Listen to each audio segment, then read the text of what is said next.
మన దేశంలోని న్యాయదేవత నాలాగే గుడ్డిదైపోయింది.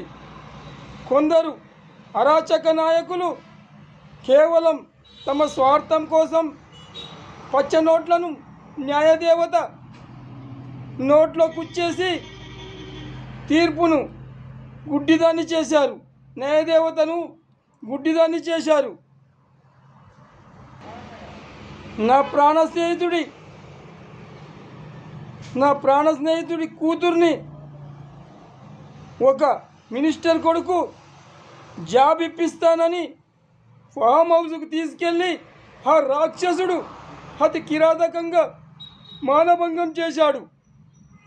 ఆ అమ్మాయి కోర్టుకెళ్ళి నాకు న్యాయం చేయండి, నన్ను రేప్ చేసిన నా నీచుణ్ణి ఉరి తీయండి అని జడ్జి గారిని వేడుకుంది. కానీ జడ్జి గారు కూడా వేల కోట్ల రూపాయలు పచ్చ నోట్లకు ఆశపడి లంచాలు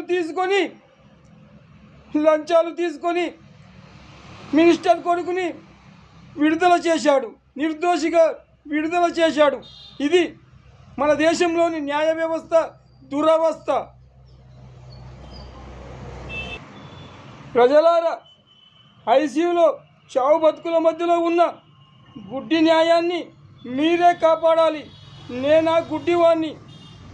దయచేసి గుడ్డి న్యాయాన్ని, న్యాయదేవత కళ్ళు తెరిపించండి. మీరే కళ్ళు తెరిపించేటటువంటి వీరులవుతారు. నా మాట విని భారతదేశంలో న్యాయదేవత కళ్ళను ప్లీజ్ తెరిపించండి. మీరే తెరిపించండి.